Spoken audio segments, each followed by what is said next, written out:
Awesome. Yeah. All right.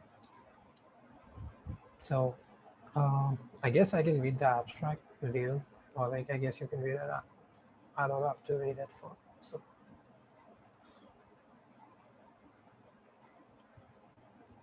So I guess like basically what this, like if I were to summarize the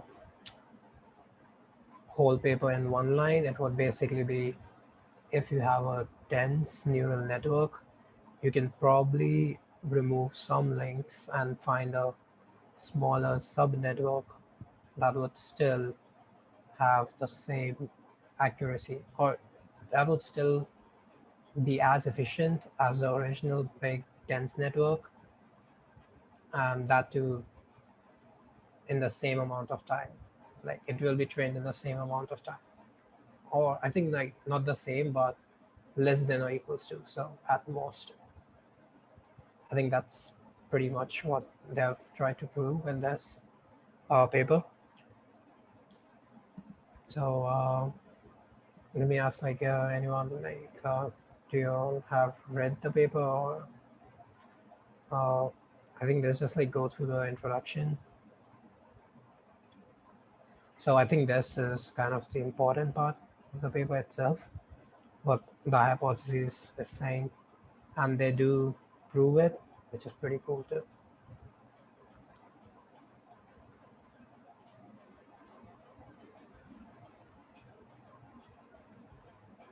So a randomly initialized dense neural network contains a subnetwork that is initialized. I think again, like when we are going to discuss, like I think this was a really cool point that needs to be initialized. So like they bring out the fact that if you train the network, like the big network first, and then you get the pruned network, and then you like retrain it. But like when you're retraining, if you like, again, you don't initialize it but randomly initialize it, you kind of lose the essence of like what you had in the beginning, and that it will like perform poorly. I think that they showed that after like just normal pruning, they like showed that initialization is also really important. So this is kind of like the math that they have said.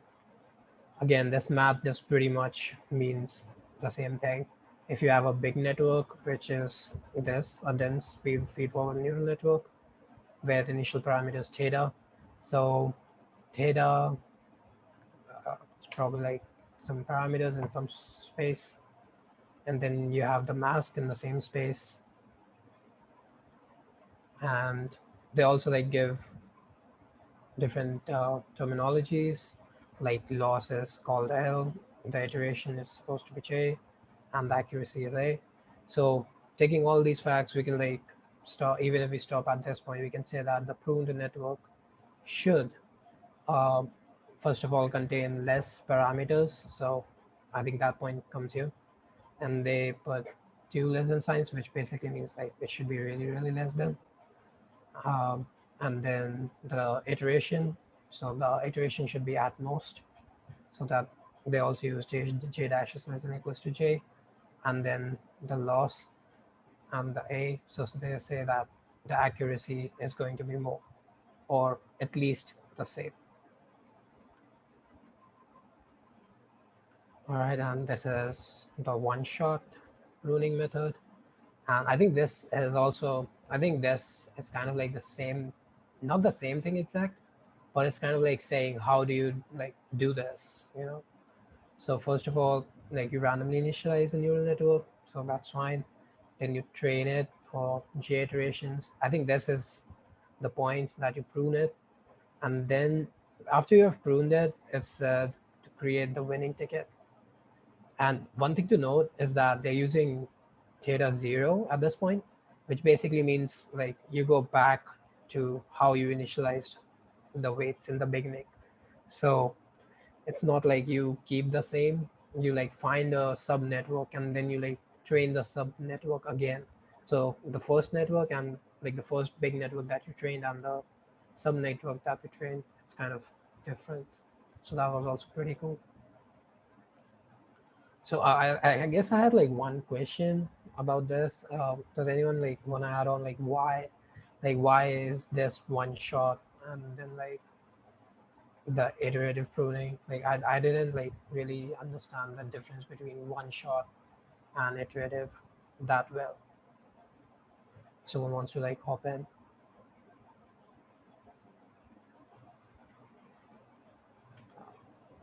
I guess I could hop in. Um, so I guess my interpretation of it is that with the one shot, you initialize the neural net, you train it, and then you take out the percentage p of the weights, and then you reset that neural network with the removed weights back to the initial parameters, and that's your sort of winning ticket. So that's the sub network within the larger network that will result in the same accuracy, um, without as many parameters and with less training time. And then the idea behind iterative pruning is, rather than doing that process just once, we take the winning ticket that one shot sort of outputs, and then we perform this process multiple times, maybe like 15 times, and then we get even smaller subnetworks that perform with equal accuracy with lower training time and less weights. I see that makes sense kind of. I guess then like I think they give out like all of these numbers. These are just pretty much like standard uh, neural nets that they are using. So I guess like the next, yeah, I want to like look at the graph before like we hop into some slides that I prepared for the discussion. So I think these slides are like really interesting to look at because like not only like there's the iterative pruning, like after pruning, not only when you have 21.1% of the initial weights left, not only does it like train faster than when you had 100% weights, it also has like increased accuracy. So like my initial thoughts were that okay, so you're removing some more features or you're removing more parameters, so that means that you're probably doing uh, you're probably taking care of overfitting, because essentially you're just saying that okay, you need to generalize well without using too much parameters. So my initial thought was that okay, this prevents overfitting, and like I also like kind of had like other questions that why is this, or why could this be better than just doing PCA and then SGD or something. Uh, but I think this was interesting that this had more, like they have really considerable difference in accuracy at the same iteration, which is pretty incredible.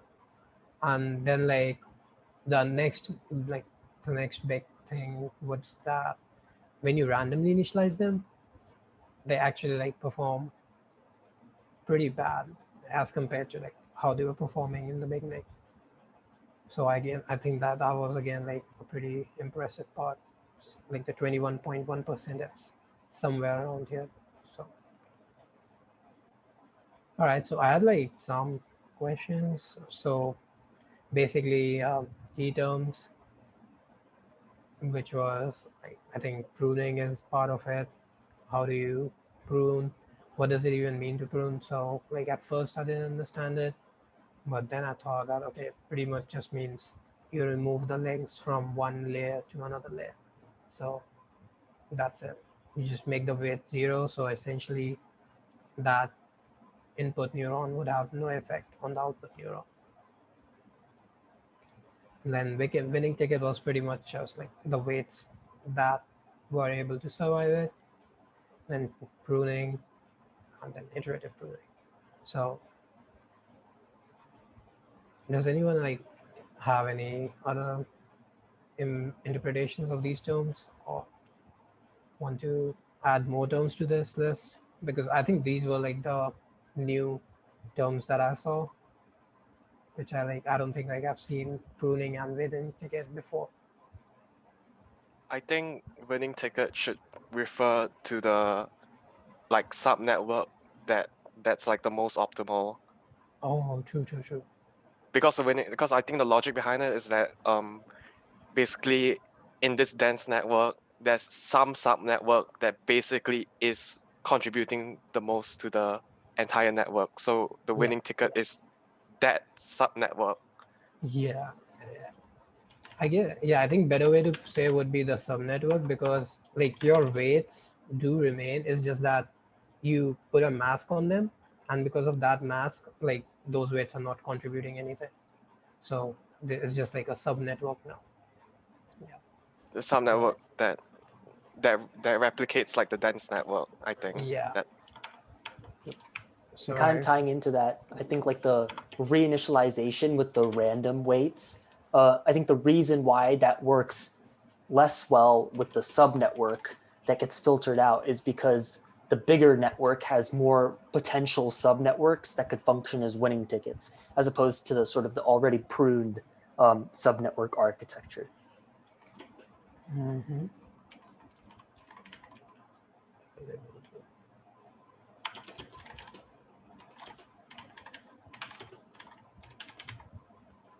I see. So like what you're saying is that the big network is kind of like you would still be able to compute everything with the subnetwork even after putting the mask. So that's your winning ticket. It's basically after the mask, the subnetwork or the weights that are like not zero are it's essentially like it is a subnetwork first one, and it is able to compute the differences. yeah. Like analogy I think is like when you think about a lottery, if you buy like let's say the lottery sells like 1 million tickets, and like Mm-hmm. technically if you take 1 million tickets and like a winner is like issued from that 1 million tickets, like technically speaking, if you want the prize, you only need that winning ticket. So it's like it's a mission of like figuring out True. in that 1 million tickets which is the winning ticket. So I think that's like the logic behind the name. Yeah. Yeah. Yeah, I know, I can see that, because like again there could be other subnetworks too that like that also represent the dense network itself, but it's just that the way that they were randomly initialized is not or like makes it that they are not being selected now.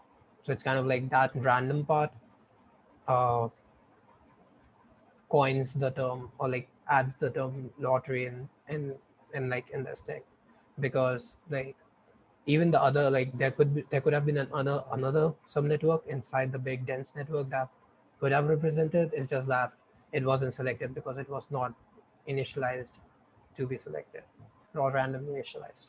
So we can say that the subnetwork that is able to survive the pruning because it was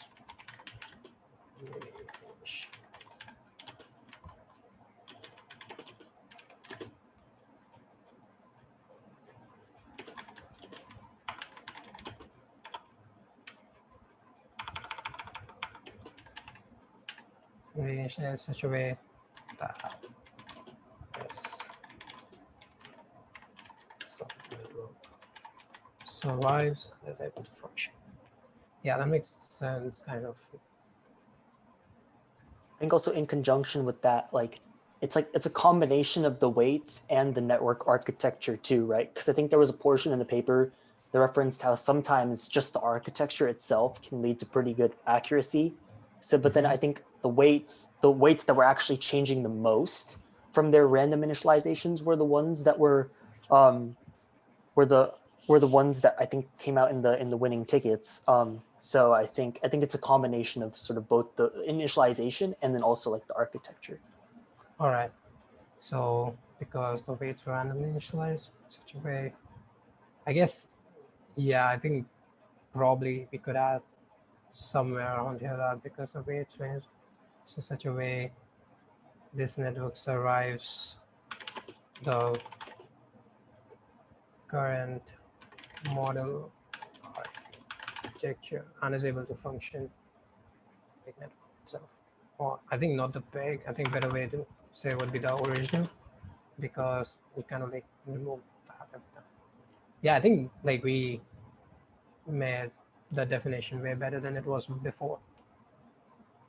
All right, so I guess that brings us to the next part. That was the lottery ticket, the main hypothesis directly from the paper.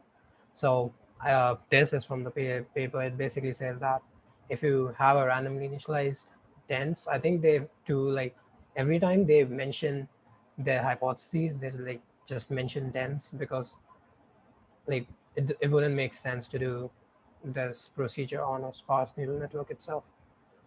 That contains says that when trained in isolation, it can match the test accuracy.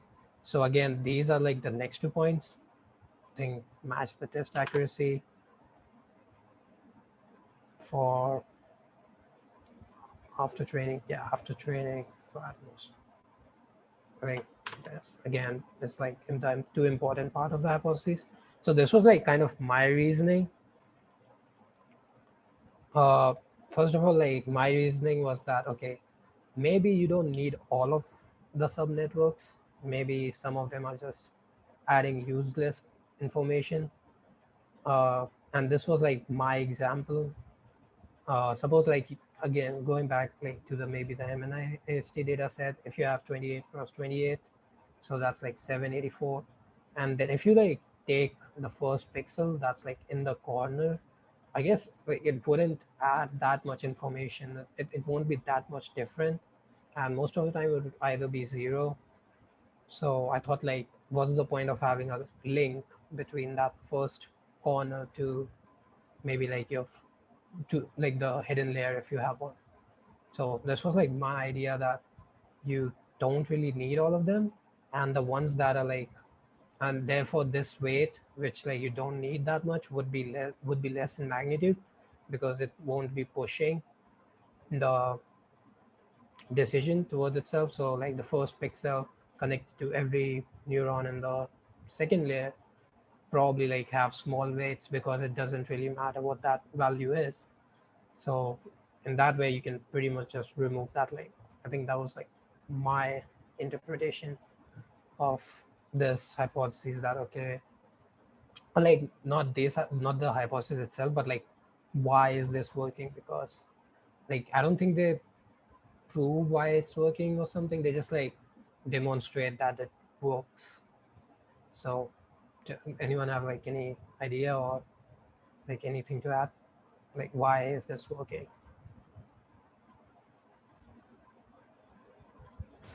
Yeah, I I kind of think, had a question. oh, Oh, you can go.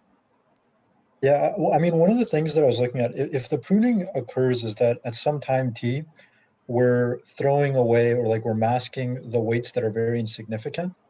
Mm-hmm. So that like the idea is that given some initialization over that time, those weights were kind of lowered perhaps because of their lack of significance, and they become closer to zero. So to me, it seems like we're almost effectively skipping those first t learning parts simply because a lot of what they were doing, part of it was just um, lessening the impact of these unnecessary weights. Mm. And instead, the subnetwork kind of reflects which part of the whole network is actually doing most of the learning. Yeah. Yeah, I think that makes sense. So basically, like what you're saying, if I'm like interpreting it correctly, is that after let's say like t iterations, when I do the pruning, I've pretty much like figured out that these weights are useless, or like these weights don't really do anything, or they're like useless information. So like the first t iterations are spent training my network to remove those weights. Yeah, that's how I interpret it. Maybe I'm wrong about how they're deciding what to Mhm. prune, but that was my impression, where it's just pruning the things that are not particularly impactful on the model already. Yeah, I think no. I think like your interpretation is correct because I think they do mention that they prune on the basis of magnitude. So I think like it's pretty much the same thing. Like if your magnitude, yeah, and pruning its Mhm. smallest magnitude weights. So you spend the first two iterations learning which weights are useless, and then you like remove them because they don't really add anything anyways. One thing I guess that concerns me a bit, this is maybe starting a different conversation, it's why this is so sensitive to the initialization. Yeah, I would think that maybe it wouldn't be necessarily, or it shouldn't be. yeah, I do have like that point too. Like, why is that? Like, I wanted to bring that up too, but I guess like we can talk about that later also. Yeah, I think Edward also had something to say. Yeah. But yeah, I just kind of, it was more of like a question regarding like this hypothesis. Hmm. For initialization, does it initialize at like a really arbitrarily large neural network and then just gradually like decrease it or something like that? I think like the neural network that they are using, it's I think Lanet 100, so it has, or I think like they used Conf 2, Conf 6, so it's like a lot of so the amount of weights are a lot, and they like try to move them. Yeah, so wouldn't this be under the assumption that there actually exists a network that's like a network that's smaller and also better? Because I think Yeah. Okay. I think like what you're talking about is this that they do mention. Wait, I think I also like wrote it as a point. Uh-huh. I think this was in discussion. So basically, what kind of like what you're saying is that there is a subnetwork. So first was this point that if your neural network is sufficiently over parameterized, then it would converge. So like, if you have more parameters, it would definitely converge. And the second was this, I think it was either this reference or the Lekun reference. I don't know if I'm pronouncing his name correctly, but I think it was either one of those that I think it's maybe in the beginning that basically says that there exists a smaller network. Okay. So like I'm kind of still confused by this because like are there like other methods on which to prune neural networks? Like how does like the accuracy of this one compared to like other pruning methods? I don't think like they necessarily mentioned in the paper itself, but if I were to Oh, say, I think like what like this was already a method one shot, like what they have said about it, and then like what they are doing is just doing it iteratively and still saying that like it's still valid up to a certain extent. I see. Yeah. Yeah. I think they also mentioned at the beginning of the paper that existing pruning methods can take a trained neural network and basically select parameters within there. But then if you take that structure that it takes from the trained neural network, if you train that with the initial weights, it doesn't quite like reach the same level of accuracy. I Oh, think I like see. also they mentioned that what they do is like they set or like they train it again from the beginning of like how it was initialized, and that's like something that other pruning techniques do not do. They like keep on the same thing, but they like after they have like figured out which weights to prune, they go back to the beginning and like train it again from the start. Okay, I see. Yeah. But like I'm pretty sure that I like read somewhere that there is like it's not proven, but like if you have a dense neural network, then there almost exists like there exists a smaller subnetwork. I don't think I remember it, but I think I read it. I guess I can like see that later and get back to you. Yeah, for sure. All right, I think this was like pretty much like what it's trying to do mathematically. I pretty much just copy pasted it. I think like I wrote it in the presentation, but we went over it in the paper itself. So I think we can like skip to the discussion part because I think that's more of like the interesting thing. I think like we already like I already brought up this point, and I think that's kind of like the same thing. I don't know why I wrote it.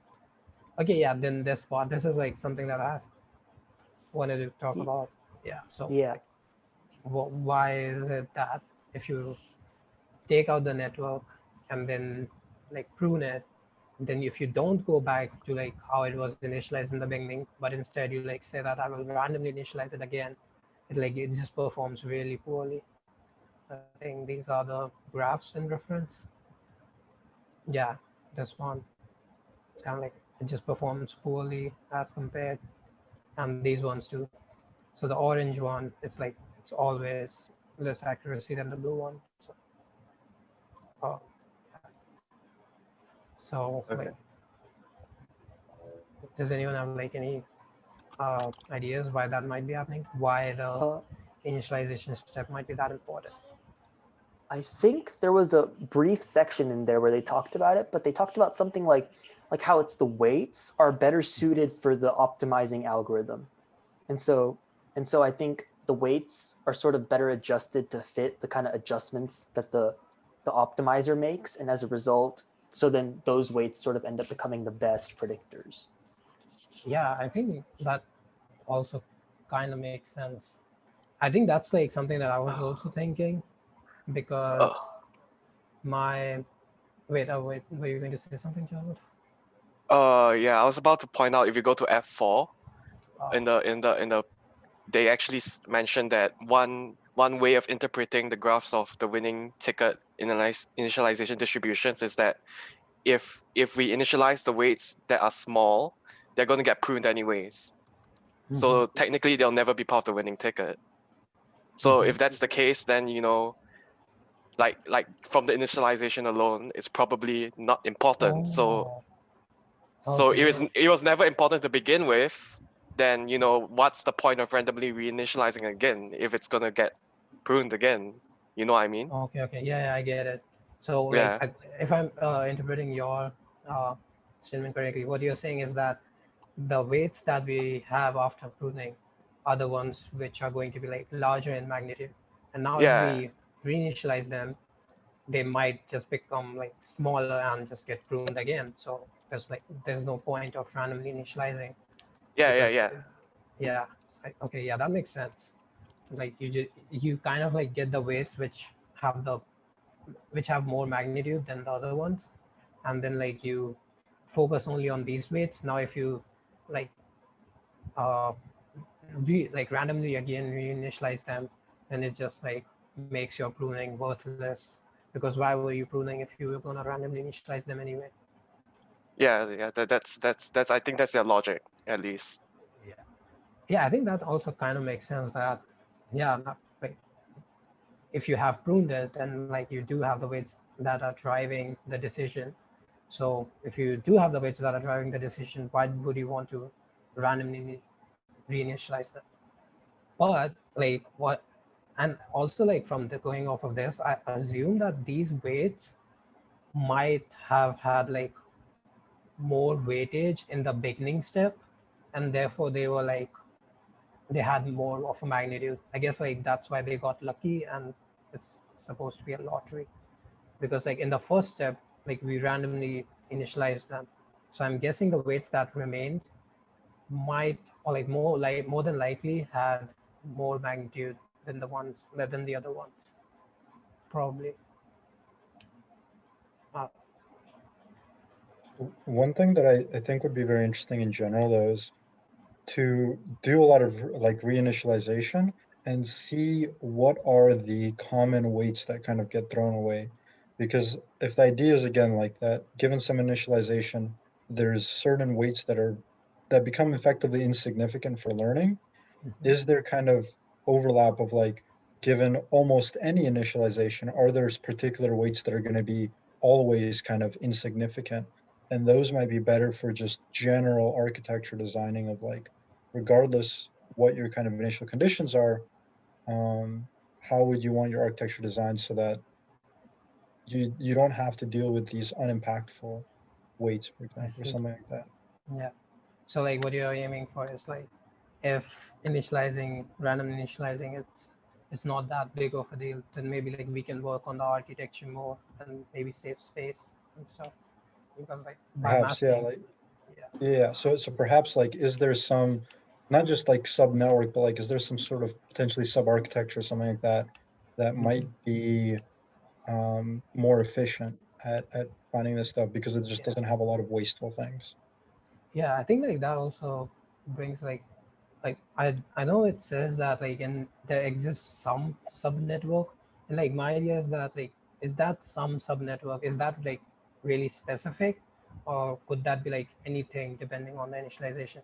And if that sub network is like really specific, then why don't we just change the architecture from the beginning to that some sub network and save space? Yeah, I think like that makes sense.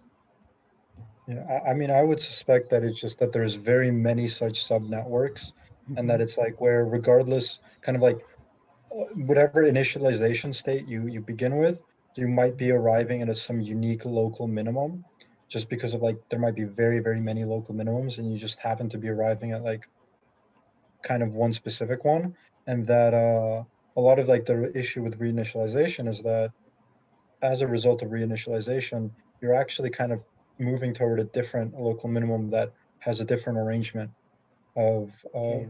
parameters Mm-hmm. that, like, some of which you may have already omitted, for example, or you masked. And so perhaps like the idea would be that if you could find some, at least some weights that you can mask, that almost regardless anywhere where you start, it's going to be a common feature that a local minimum is not going to have any weight on that. Or it's going to have very little weight Oh, based on it. That might true, be true. potentially interesting. Yeah. So basically, like if we can find some similarities between like maybe some subnetworks, because there just might be like a lot of them, so it might just not be entirely possible. Yeah, So, exactly. But then I also don't know if that's going to have like any kind of practical benefit yeah. necessarily, Yeah. I mean, because the results are all kind of the same. I get. Yeah, I think so. Also, like you, like even in the beginning, you do have to like train to learn which weights are useless. So it's kind of like is it becomes practical after like some time, but like till that time you have already like done some training. This is also like the last conjecture that they put up. And I think like this was also like one point like I noticed that this worked way better on CNNs than fully connected. I mean like I guess by better I mean like it just converged pretty fast as compared to the fully connected one. If I have the, I think it converged like 2.5 times in the like the iterations, and for the CNNs, it took I think like it converged almost 3.5 times, and I think my initial like idea or maybe like the thing that I thought was okay, CNNs they just have way more parameters than the fully connected one, or at least the ones that they are using. So it's not really the procedure they are doing. It's just basically like the way the architecture is. So that's why it's just like the architecture makes it that it performs way better because you pretty much just like reduce the amount of parameters. So that was like my interpretation of this point.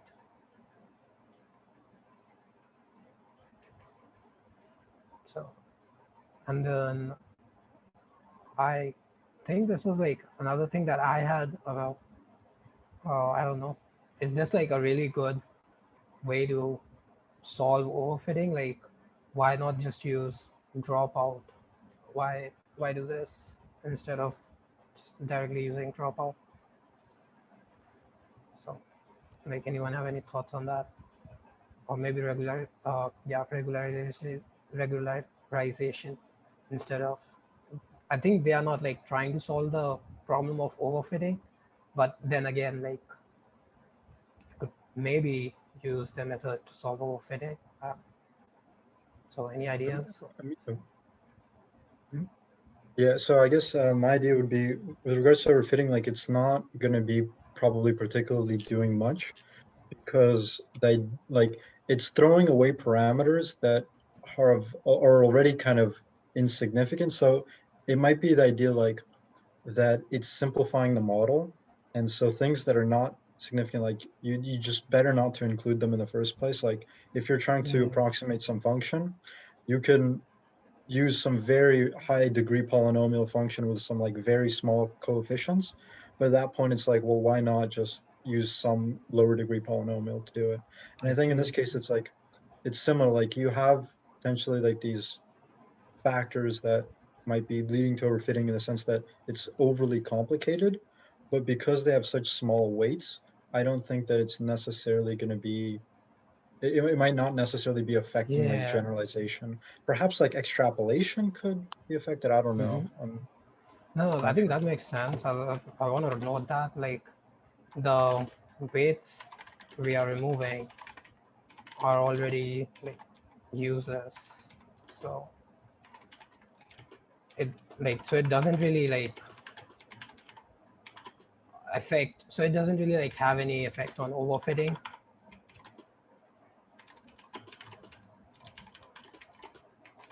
It's just like it's maybe a side benefit of it, but so I mean like there are definitely better ways to solve overfitting than this method. I think like that's a good point that I overlooked.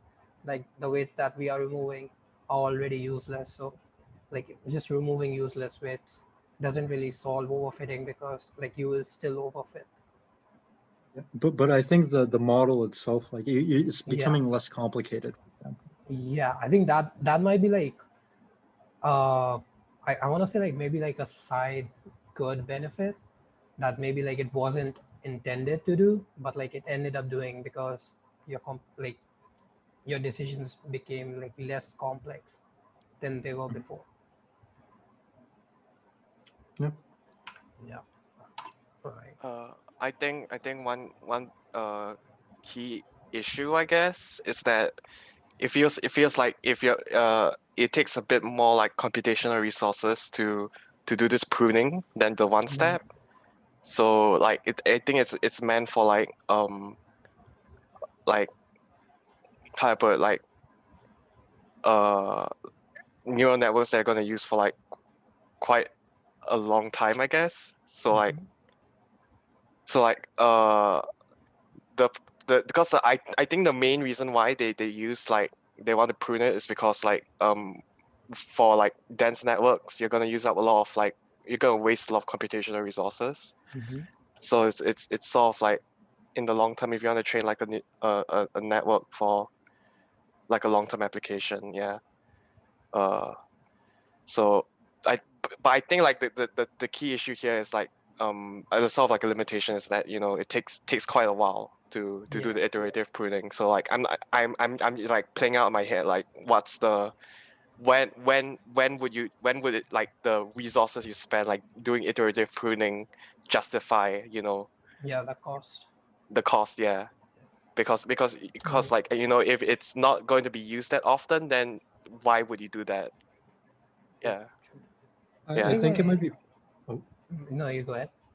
So yeah, I think one of the potential benefits would be if you're like dealing with things that like you want to have like a very simple, let's say maybe like a robot or something that has very little computational resources, and you want it to be performing some sort of like learning on its own. And one potential idea would be that you could start this neural network on some very computationally, like some like machine that's able to do a lot more computational stuff, and then take kind of like this snapshot of it, given these initializations, given these dropped weights, and then you can place it on this machine that has far lower computational resources, and then it can keep going, kind of. Yeah, I'm so not sure. no, That might I be. think like I understand. So basically you have a really big neural network which uses a lot of computation. You prune it as much as you can. You find a subnetwork, and that subnetwork first of all like uses less memory, and then you hard code that subnetwork into maybe like a chip or something. And then like since you've reduced the amount of memory you are using, kind of like figure out a smaller network or subnetwork that's still as good as the bigger one but uses less memory. And I think, like as you said, if it's something that you're going to be using again and again and again, it might be better to use like a smaller version of it than keep the bigger one. So it might be worth it to reduce the bigger one to the smaller one. Yeah, that Yeah, sounds. I think like a great example of that is like, I mean, I think this whole thing, this paper was published by Google, but I think like Google for their Photos app within their phones, they have like a thing that automatically categorizes like I guess various locations, albums, things like that, and that's a pre-trained network, right? Because they can't afford to like have the phone itself be running the computations required for that network over and over again. And so I think this would be like a great use case for that sort of thing, where it could really save a lot of the sort of storage and computational resources, I think. Yeah, I think I also agree to that. It's just like if you have something that you want to use again and again, it it might be worth it to do it. Yeah. I also think with regard to the like the reiterations, I think that's one of the things they wanted to look into in the future is like how can they sort of make this process of pruning and finding this sub network architecture more efficient. I think that's one of the things that they're looking for in the future. And I think they talked about dropout, like how they use kind of dropout in conjunction Oh yeah, with their reiterative pruning sort of algorithm, I guess. And I it, think, and then they achieved, I think it was even better results with dropout. So I think yeah, there is a lot of potential there. yeah. I think it was like below this. Yeah, probably this one. Yeah, the dropout one. Like it makes like it has like good accuracy.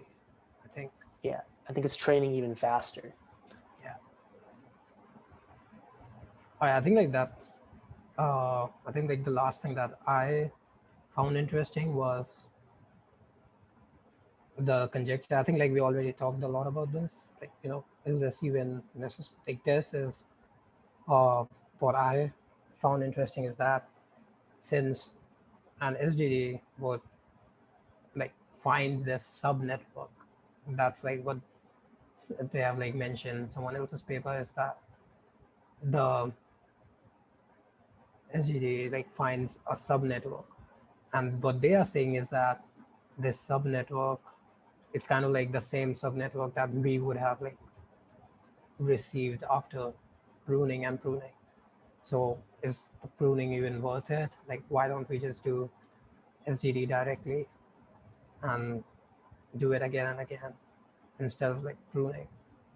I mean, I guess there could be like maybe it saves a lot of computation if you resources if you're using pruning and making a mask, but then again you're like making a mask and going like further ahead, and maybe it works out that SGD might, I guess like not, because they've like proven that it's not better. So I don't think I can say the word might be better because like they just like to prove that it's not.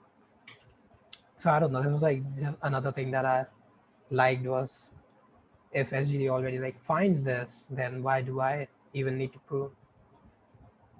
So like any thoughts on that?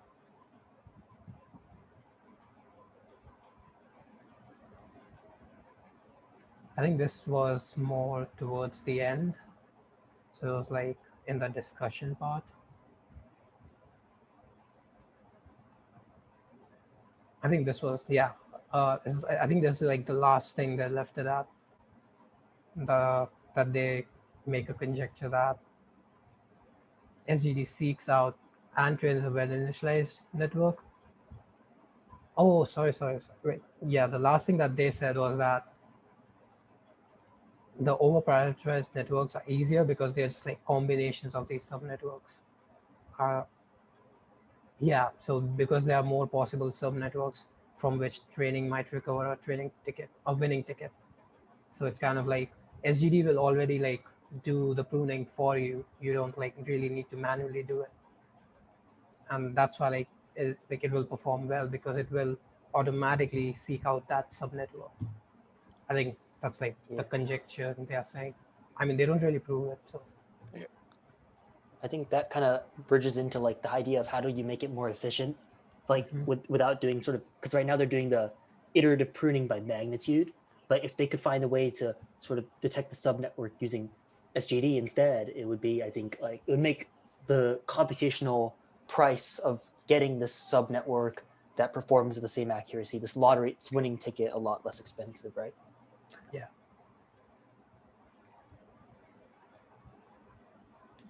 But then how would you do that? Because like they also said like they don't have really empirical proof. I mean, Yeah. yeah, go ahead.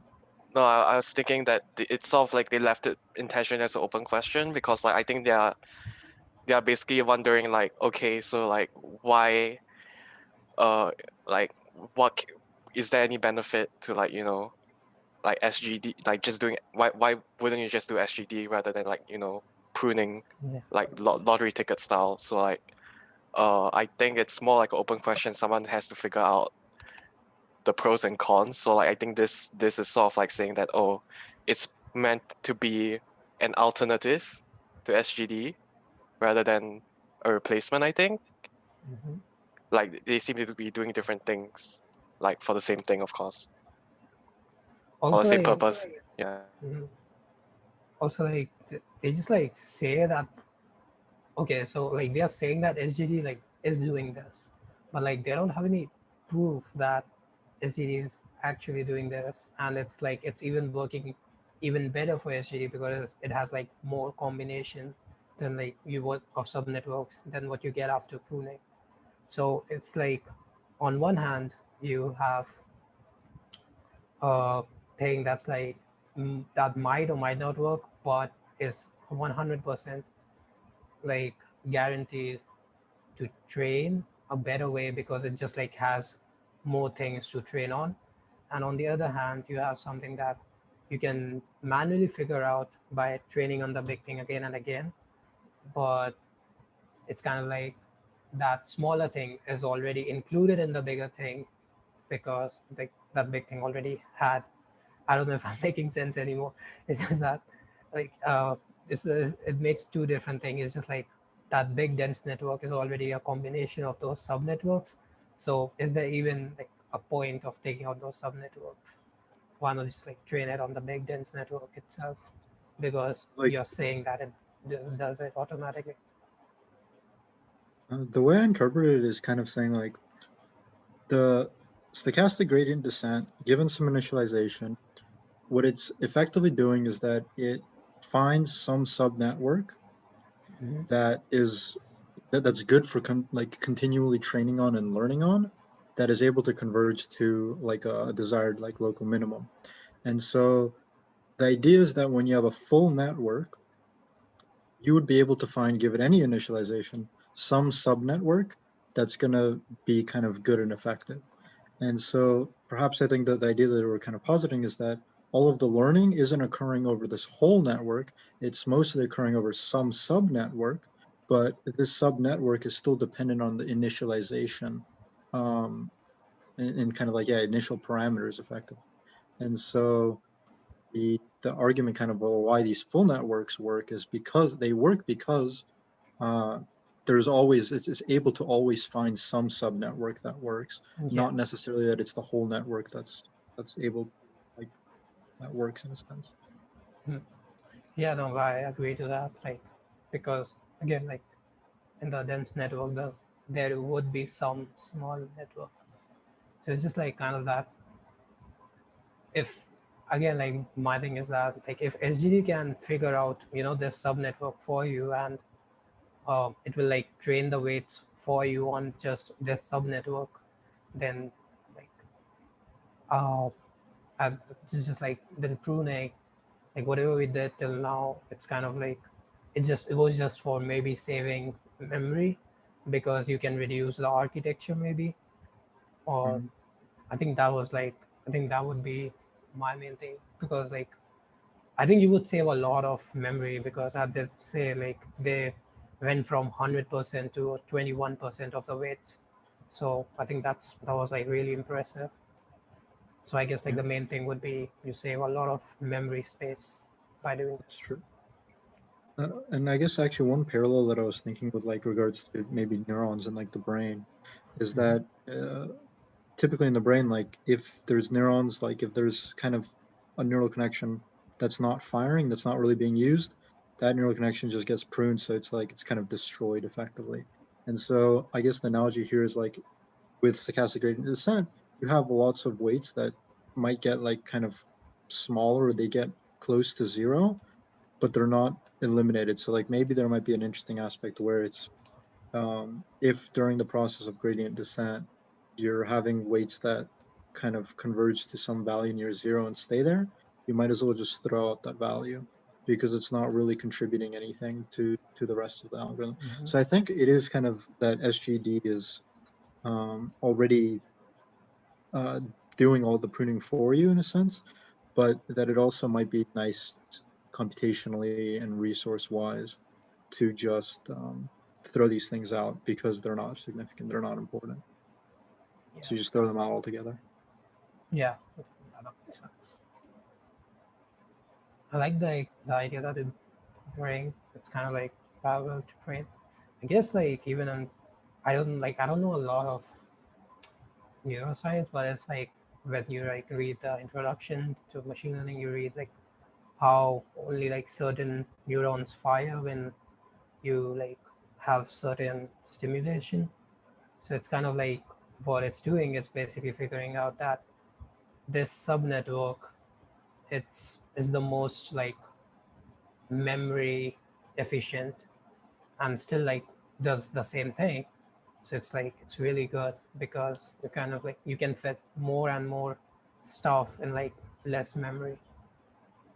So yeah, I think that's like all the slides that I have prepared.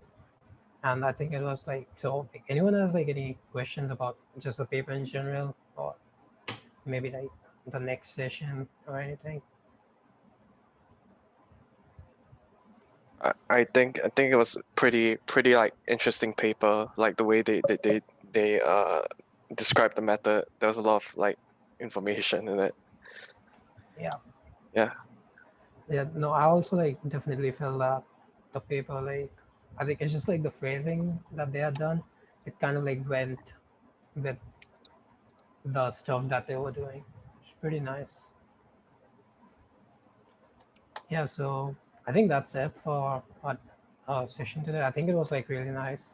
We got to talk about like a lot of different ideas. So I'm gonna stop sharing it, and we are gonna have our fundamental neural network point or like the session right now. I think it's like 5 to 6, so it's almost 5. So let me see if like they have already uploaded a link. I don't know if they have or haven't yet. They haven't. They haven't. They'll probably be uploading it soon. Yeah, but Okay. otherwise it was nice meeting all of you and talking about some ML. Probably see you all in 2 weeks. And Yeah, it was great. yeah, That's great. all right. I'm All gonna right. end the meeting. All right. Bye bye. Bye. Bye.